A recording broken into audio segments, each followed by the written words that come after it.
welcome back. Today again we will discuss about the polynomial, but the topic is a very different topic.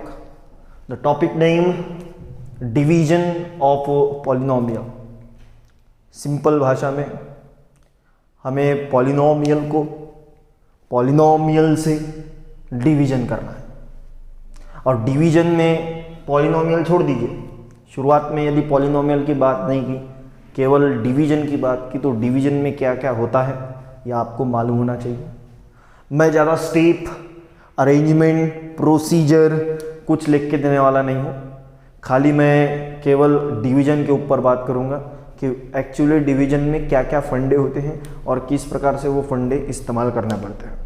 Suppose मैं आपको बोलता हूँ simple सा, polynomial के बारे में बाद में बात करूँगा. फिलहाल में यदि मैं बोलता हूँ कि सपोज़ भाई यहाँ पर 10/2 है, तो 10/2 का मतलब कितना होता है? 10/2 का मतलब होता है 5. 2 1 2, 2 5 जा. अब मैं आपसे सवाल पूछता हूँ कि 10/2 का मतलब 5, ये कैसे पता चला आपको? आपने एक्चुअल में क्या किया था? ये देखिए डिवीजन का साइन आपको दिखाई दे रहा है. ऐसा कुछ तो भी ऐसा भी लिख सकते हैं, भागाकार. समझ में आ रहा है? एक तो डिवीजन इस प्रकार से, नहीं तो डिवीजन इस प्रकार से. आपने कुछ ना कुछ प्रोसेस तो की होगी ना. अभी फिलहाल में प्रैक्टिस होने के कारण आपको डायरेक्टली समझ में आ रहा है कि उसका आंसर 5 है, पर कुछ ना कुछ प्रोसीजर है. मतलब कौन सी प्रोसीजर है? डिवीजन वाली प्रोसीजर है. डिवीजन वाले में प्रोसीजर में क्या करते हैं, तो हम लोग ये जो ऊपर वाला है ये अंदर लिखते हैं, ये जो नीचे वाला है ये बाहर लिखते हैं. समझ में आ रहा है? तो मुझे बताइए, ये अंदर जो लिखा है इसको क्या बोलते हैं? इसको बोला जाता है डिविडेंड. बराबर है? और ये जो बाहर लिखते हैं इसको क्या बोलते हैं? डिवाइजर. भाजक, भाज्य, भागाकार. समझता है सर ना? ओके. फिर हम लोग डिवीजन करेंगे. अच्छा, कर लेते हैं. तो 2 1 2, और यहाँ पर एक ऐसा नंबर लेते हैं जिसकी वजह से यहाँ पर 10 आ जाए.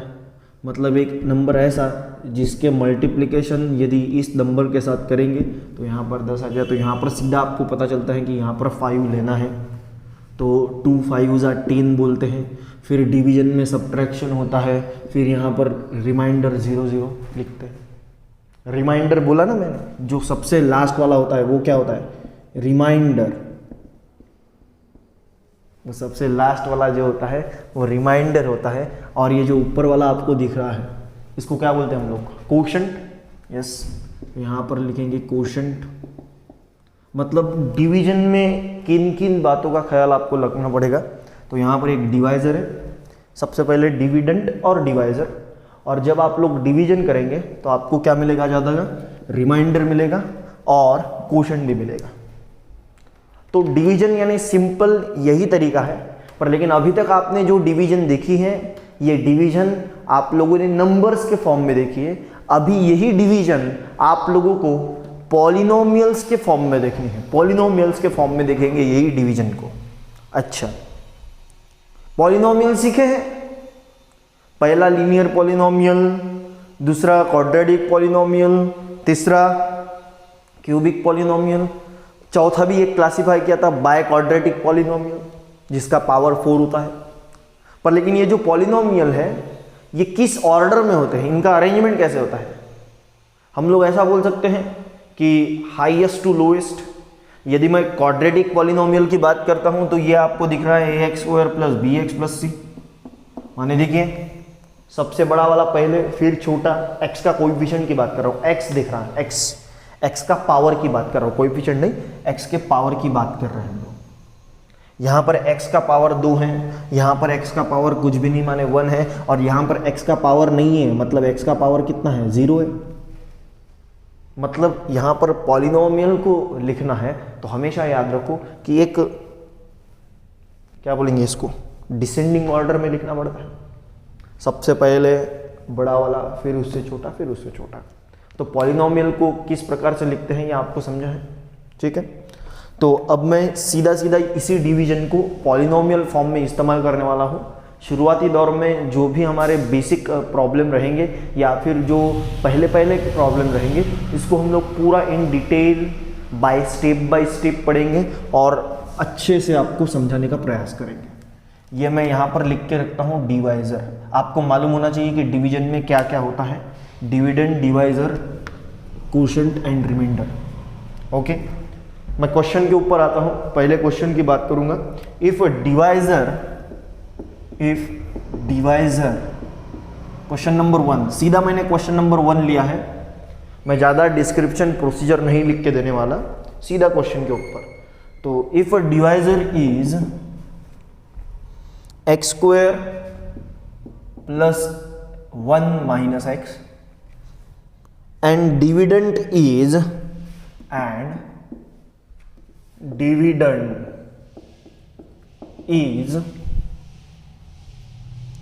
x raised to power 4 minus 3x square plus 4x plus 5, और आपको बोला गया है find remainder, find the remainder को फाइंड करो, ऐसा उन्होंने बोला गया है, ऐसा वो बोल रहे हैं। आइए कर लेते हैं सॉल्व। वापस डिविडेंड यानी अंदर वाला, डिवाइजर यानी बाहर वाला, और फिर बाद में क्या करेंगे, इन दोनों का डिवीजन कर लेंगे। किस प्रकार से करेंगे, तो यहां पर लिख लेता हूं डिविडेंड। हियर डिविडेंड कितना है, ये ऑलरेडी देखो डिविडेंड जो दिया है वो ऑलरेडी असेंडिंग ऑर्डर में दिया है क्या, चेक कर लो। तो यस, पहले सबसे बड़ा वाला, फिर छोटा वाला चाहिए तो छोटा वाला यहाँ पे, पर लेकिन 4 के बाद में कौन आता है बताओ, 4 के बाद में कौन आता है, 3 आना चाहिए ना, पर यहाँ पर कितना आया, 2 ही आया है, बराबर है। तो 4 के बाद में 3 लिखेंगे तो x का पावर 3 है ही नहीं, तो हम लोग यहाँ पर 0x³ लिख सकते हैं, ठीक है। फिर बाद में एक पावर और कम, स्क्वायर वाला, फिर एक पावर और कम, इसको इस प्रकार से डिसेंडिंग ऑर्डर में रीअरेंज करो। सिमिलरली जो डिवाइजर है, डिवाइजर आपको दिया था x² plus x minus x minus plus 1 minus x, इसको थोड़ा सा रीअरेंज करके सबसे बड़ा वाला पावर जिसका है वो पहले, फिर उससे छोटा वाला पावर माइनस x है, और फिर बाद में कांस्टेंट है। इतना आपको समझ में आया। अब जल्दी से हम लोग डिवीजन पर आते हैं कि पॉलिनोमियल का एक्चुअल में डिवीजन किस प्रकार से किया जाता है। तो देखिए वही सब कुछ, डिविडेंड अंदर, तो डिविडेंड बड़ा सा है, लिख लीजिए पूरा अंदर,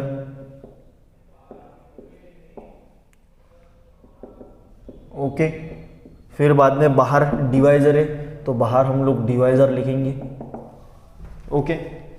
इतना हो गया।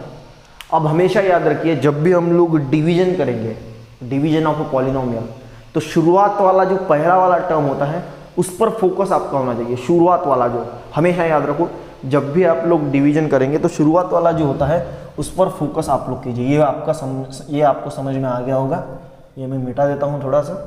तो इतना याद रखिए, जब भी आप लोग डिवीजन करेंगे तो ये सबसे सामने वाला, मानिए ये x raised to power 4 आपको याद रखना पड़ेगा। तो देखिए x raised to power 4 के नीचे x raised to power 4 ही आना चाहिए। तो मुझे बताइए ऐसा कौन सा टर्म है जिसको x² से मल्टीप्लाई करेंगे तो x raised to power 4 आएगा। सिंपल, x² को यदि x² से मल्टीप्लाई करेंगे तो x² into x² x raised to power 4, क्योंकि पहला हम लोग जो फोकस करते हैं वो पहले वाली टर्म को ही फोकस करते हैं, पहला वाला कोई term x raised to power 4 है यहाँ पे, तो हमने x raised to power 4 पर ही फोकस किया, और उसके नीचे वही टर्म आनी चाहिए, ये हमारा मेन टारगेट होता है। तो यहाँ पर देखिए x² को किससे मल्टीप्लाई करेंगे तो x raised to power 4 आएगा, तो x² से x² को मल्टीप्लाई करेंगे तो x raised to power 4। तो यदि केवल इसको मल्टीप्लाई किया है तो इसको भी मल्टीप्लाई करना पड़ेगा, सभी को मल्टीप्लाई करना पड़ेगा। तो x² को यहाँ मल्टीप्लाई करेंगे तो माइनस कितना x³ x इंटू x², और प्लस 1 इंटू x², और जैसे कि डिवीजन में हम लोग सब्ट्रैक्शन करते हैं तो बीच में सब्ट्रैक्शन का साइन, क्योंकि ये पॉलिनोमियल है। तो पॉलिनोमियल में याद रखो कि नीचे वाले सारे साइन क्या होते हैं, चेंज होते हैं, सारे साइन अल्टरनेट चेंज हो जाते हैं जब आप लोग सब्ट्रैक्ट करते हैं। तो यहाँ पर क्या होगा, ये जो प्लस वाला था यहाँ पर माइनस होगा, ये माइनस वाला था ये प्लस हो जाएगा, और ये प्लस वाला था तो ये माइनस हो जाएगा। समझ पा रहे हैं आप लोग। तो इसी प्रकार से आपको क्या मिलेगा, देखिए x raise to power 4 minus x raise to power 4 cancel हो जाएगा, और यहाँ पर 0x³ plus x³ that is x³। 0x³ तो होता ही नहीं है, मीनिंगलेस, तो केवल x³ लिखना पड़ेगा। फिर बाद में देखिए -3x² -1 है ना, यहाँ पर कुछ भी नहीं मतलब 1 -x² -3 -1 -4x², और बाकी के जो दो ये टर्म्स है, ये दो टर्म एज इट इज रखेंगे। मैं बहुत ही धीमे धीमे जा रहा हूँ, समझ में आ रहा है आपको? यस। उसके बाद में देखिए अभी भी यहाँ पर देखिए, यहाँ पर पावर छोटा है, यहाँ पर पावर बड़ा है, तो अभी भी डिवीजन हो सकता है। जब ये कब तक करना है प्रोसीजर, जब तक आपका पावर, यहाँ का जो पावर है ये छोटा नहीं होता, इससे यहाँ का पावर छोटा नहीं होता, तब तक करते जाना है, ठीक है। तो यहाँ पर देखिए वापस से, जैसे कि एक्स रेस टू पावर 4 था, तो एक्स रेस टू पावर 4 के नीचे एक्स रेस टू पावर 4 आना चाहिए। सिमिलरली अब क्या है, x³, तो x³ के नीचे x³ आना चाहिए। तो पहले वाली टर्म को ऐसे कौन सी टर्म से मल्टीप्लाई करे कि x³ आएगा, तो पहला वाला x² था, x² को किससे मल्टीप्लाई, तो एडिशन में लिखो, एडिशन में लिखना पड़ता है, प्लस x² को x के साथ यदि मल्टीप्लाई करेंगे तो x into x² x³, x into minus x² और x into +1 that is x, और यहाँ पर सब्ट्रैक्शन का साइन, वापस सब्ट्रैक्शन यदि देखेंगे तो नीचे वाले सारे साइन चेंज करने पड़ेंगे। तो यहाँ पर +x³ का -x³ और माइनस का प्लस, प्लस का माइनस, सारे साइन अल्टरनेटली चेंज करना पड़ता है, ठीक है। देखिए अब कैंसिल कौन होने वाला है, x³ -x³ कैंसिल। तो अब यहाँ पर ये तो कैंसिल हो गए, ये मैं मिटाता नहीं हूँ, यदि आपको चाहिए तो देखिए, ये देखिए काट दिया, इसको भी काट दिया, ठीक है। तो अब यहाँ पर देखिए -4x² मतलब -4, और यहाँ पर 1 है, +1 -4 + 1 यानी कितना होगा, -3x² होगा, ठीक है।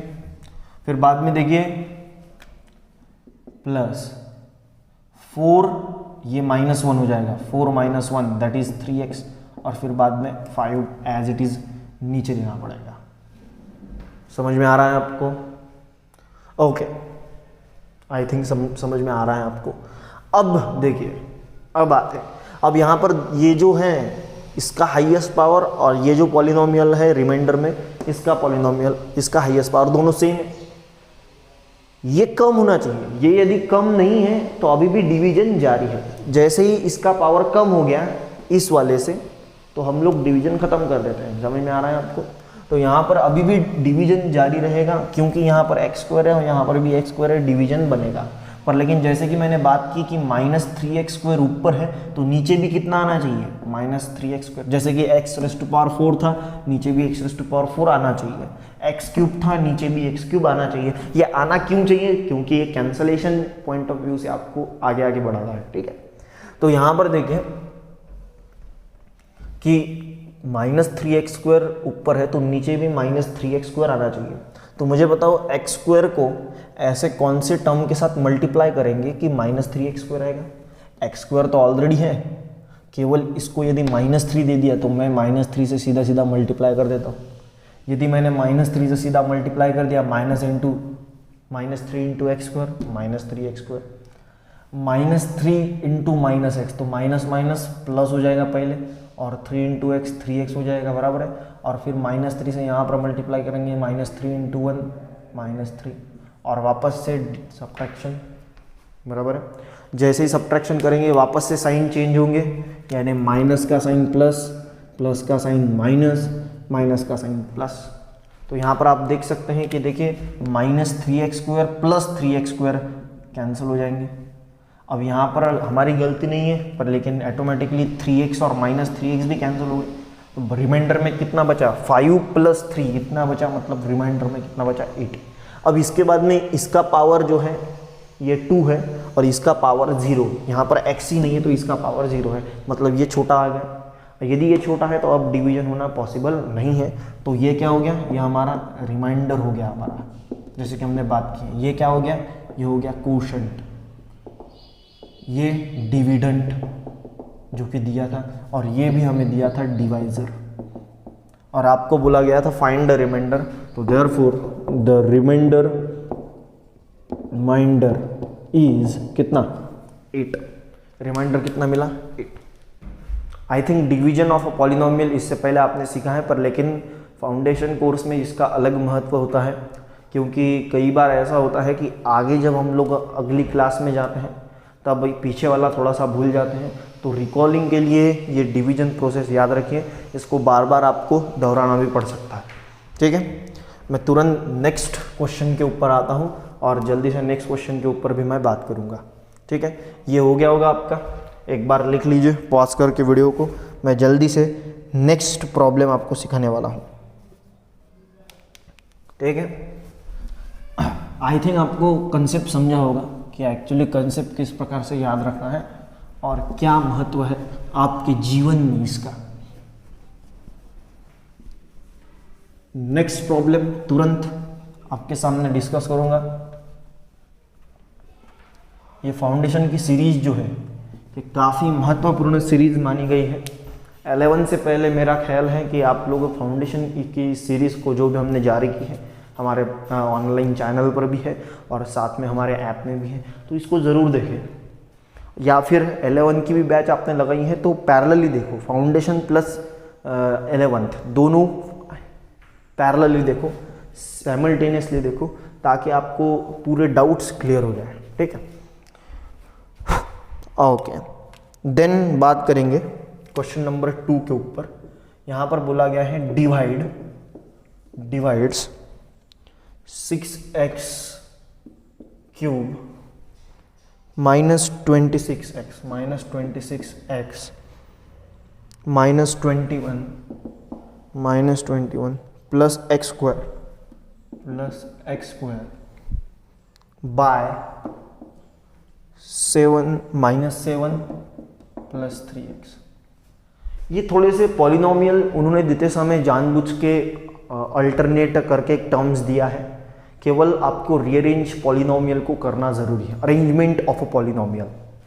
जब तक आप लोग पॉलिनोमियल को अरेंज नहीं करेंगे तो डिवीजन करने में आपको तकलीफ जाएगी। तो यहाँ पर देखिए किसको किससे डिवाइड करना है, divide this polynomial by this polynomial, बराबर है। तो इसको डिवाइड करना है, जिसको डिवाइड करना है वो क्या होता है डिविडेंड, और जिससे डिवाइड करना होता है वो क्या होता है डिवाइजर। तो यहाँ पर लिखेंगे हियर हमारा जो डिविडेंड है वो डिविडेंड में लिख लेता हूँ और एक अरेंजमेंट में लिख लेता हूँ, मतलब डिसेंडिंग ऑर्डर में। सबसे बड़ा वाला पहले, तो एक्स क्यूब ये सबसे बड़ा वाला है, पावर देखिए जिसका पावर सबसे बड़ा वो पहले, फिर बाद में क्यूब के बाद में स्क्वायर वाला पावर आएगा, फिर स्क्वायर के बाद में पावर में 1 आएगा, 1 वाला ये है -26x, और फिर बाद में कांस्टेंट आएगा। इस प्रकार से सिमिलरली डिवाइजर भी उसी प्रकार से लिखो। इसका बड़ा महत्व है कि आप लिखते किस डायरेक्शन से, कैसा लिखते। डिवाइजर देखिए पहले x की टर्म होती चाहिए, फिर बाद में कांस्टेंट होनी चाहिए। तो यहाँ पर देखिए x की टर्म पहले आ गई और कांस्टेंट टर्म बाद में आ गई। समझ में आया? तो अब डिवीजन करने में कोई तकलीफ है आपको? नहीं, बिल्कुल भी नहीं। अब हम लोग जल्दी से डिवीजन पर आते हैं। डिविडेंड अंदर लिखा जाता है, ये हमें मालूम है, ठीक है। डिवाइजर बाहर लिखा जाता है, ये हमें मालूम है, और हमें डिवाइड करना है इस टर्म को इस टर्म से, ठीक है। तो सिंपल आगे आगे बढ़ेंगे। पहले टर्म को फोकस करो। यहाँ पर 6x क्यूब है तो नीचे भी 6x क्यूब किसी भी हालत में आना चाहिए, ये हमें मालूम है। तो यहाँ पर देखें 3x को ऐसे कौन से टर्म के साथ मल्टीप्लाई करेंगे तो कि 6x स्क्वायर आएगा। तो 3 को यदि 2 से मल्टीप्लाई करेंगे तो 6 आएगा, और x को x स्क्वायर से मल्टीप्लाई करेंगे, x को x स्क्वायर से मल्टीप्लाई करेंगे तो x क्यूब आएगा। मतलब 2x स्क्वायर से यदि मल्टीप्लाई करेंगे तो 6x क्यूब यहाँ पर आ जाएगा। समझ में आ रहा है आपको? फिर बाद में 2x स्क्वायर इंटू 3x, तो 2 इंटू 3 6 हो गया, x square into x cube हो गया। तो इसको भी मल्टीप्लाई करना पड़ता है। तो 2x स्क्वायर -7, तो -7 इंटू 2 -14, और ये x square as it is. नीचे सब्ट्रैक्शन यहाँ पर देंगे, और जैसे ही सब्ट्रैक्शन देंगे तो नीचे वाले जो भी पॉलिनोमियल या फिर आए टर्म आए हैं उनकी साइन ऑटोमेटिकली चेंज। तो ये प्लस वाला माइनस हो जाएगा, माइनस वाला प्लस हो जाएगा। आई थिंक सफिशिएंटली आप लोग समझ पा रहे हैं। अब यहाँ पर 6x³ माइनस 6x³ कैंसिल, बराबर है, तो यह हमारा कैंसिल हो गया पूरा का पूरा, ठीक है। अब यहाँ पर देखिए x² प्लस 14x², 14x² और यहाँ पर कुछ भी नहीं तो 1, तो 14 plus 1 that is 15x², okay. यहाँ पर 15x² मिलेगा, तो यहाँ पर मैं 15x² लिख लेता हूँ, माइनस 26x माइनस 21 एज, ठीक है। अब वापस देखिए यहाँ पर 15x² है, तो इसके नीचे कितना आना चाहिए, 15x², ठीक है, बराबर है। 15x² है तो नीचे भी 15x² आना चाहिए। तो 3x को ऐसे कौन से टर्म के साथ मल्टीप्लाई किया कि यहाँ पर 15, तो 3 को यदि 5 से मल्टीप्लाई करेंगे तो प्लस में लिखो, जब 5 को 3 से मल्टीप्लाई करेंगे 15 आएगा, और x को यदि और एक x के साथ मल्टीप्लाई करेंगे तो x इंटू एक्स x² मिलेगा, मतलब टोटल 5x इंटू 3x करेंगे तो 5 इंटू 3 15 और x इंटू एक्स x² आपको मिलेगा। सिमिलरली 5x को -7 के साथ मल्टीप्लाई करो तो -7 इंटू 5 दैट इज -35x। ये वाली टर्म तो हमने नीचे लाई, ठीक है। ये सब्ट्रैक्शन वापस से, जब भी सब्ट्रैक्शन करेंगे नीचे वाले सारे साइन चेंज हो जाएंगे, तो ये प्लस वाला माइनस में बदल जाएगा, माइनस वाला प्लस में बदल जाएगा। तो अब 15x² माइनस 15x² ये तो कैंसिल हो गए, और -26 प्लस 35 में से 26 चले गए तो 9x बचेंगे, बराबर। अब यहाँ पर ये -21 तो नीचे आ जाएगा, ओके। अब लास्ट स्टेप आपको चेक करना पड़ता है हमेशा कि जो भी रिजल्ट आया है उसको डिवाइड हो सकता है क्या, यस। यहाँ x का पावर 1, यहाँ पर भी x का पावर 1, सिमिलर भी पावर रहे तो डिवीजन होता है। यहाँ पर देखिए x का पावर 2 था, यहाँ पर 1 था, यहाँ का पावर बड़ा है तो भी डिवीजन होता है। सिमिलरली यहाँ पर देखिए पावर बड़ा है, यहाँ पर पावर छोटा है तो डिवीजन होता है, और यदि सिमिलर पावर भी रहे तो भी डिवीजन होता है। हाँ, इससे यदि पावर कम आता है, मतलब यदि यहाँ पर कांस्टेंट टर्म आती, बस इतना ही आता तो डिवीजन नहीं हो पाता, क्योंकि 9x से तो डिवीजन हो जाएगा। अब लास्ट स्टेप, 3x को ऐसे कौन से टर्म के साथ मल्टीप्लाई करेंगे कि यहाँ पर 9x आएगा, तो सिंपल है कि जब आप लोग 3x को 3 से मल्टीप्लाई करेंगे तो 3 इंटू 3x 9x मिलेगा ना। ये वाले कोएफिशिएंट जो है ये ऊपर, ये आपको समझने पड़ेंगे, फील करने पड़ेंगे कि नीचे इस प्रकार की प्रोसेस चालू। 3 इंटू 7 -21, -7 इंटू 3 बोला ना, 3 इंटू -7 तो -21, और यहाँ पर जब सब्ट्रैक्शन करेंगे तो प्लस 9x का माइनस, प्लस का माइनस हो जाएगा, और यहाँ पर ओके प्लस का माइनस और माइनस का प्लस। तो यहाँ पर देखिए आपने देखा तो यहाँ पर ये भी कैंसिल हो रहा है और ये भी कैंसिल हो रहा है, तो यहाँ पर रिमाइंडर कितना बच रहा है, 0। तो रिमाइंडर कितना है, 0 रिमाइंडर है। कोशेंट कितना है, कोशेंट हमारा है ये वाला, तो देयरफॉर द कोशेंट इज, लिख लीजिए कोशेंट कितना है, 2x² प्लस 5x प्लस 3, और रिमाइंडर कितना है, रिमाइंडर इज 0। इस प्रकार से प्रॉब्लम डिवीजन वाले करने पड़ते हैं। आई थिंक आपको डिवीजन ऑफ अ पॉलिनोमियल काफ़ी हद तक समझा होगा। एक प्रॉब्लम मैं आपको दूंगा, इसको भी सॉल्व करें। हम लोग बहुत ही आराम से इस सीरीज़ को ले रहे हैं, क्योंकि हर एक पॉइंट आपको ठीक ठीक समझना बहुत इंपॉर्टेंट है। तो इसी डिवीजन को हम लोग आगे नेक्स्ट सेशन में कंटिन्यू करने वाले हैं। तब तक के लिए आप लोग हमसे एक होमवर्क लेंगे और उसको सॉल्व करने का प्रयास करेंगे। आप लोगों को हम लोग राह देखने वाले हैं होमवर्क रिगार्डिंग, तो होमवर्क ज़रूर कीजिए और हमें हमारे पर्सनल नंबर पर ज़रूर भेजिए।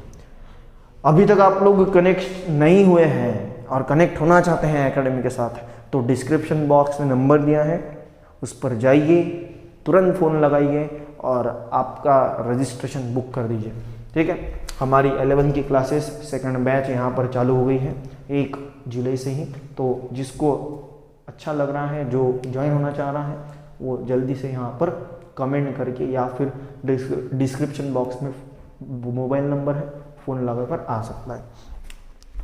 तो यहाँ पर एक क्वेश्चन आपके लिए दे देता हूँ मैं कि घर पे आपको कुछ प्रैक्टिस मिलनी चाहिए।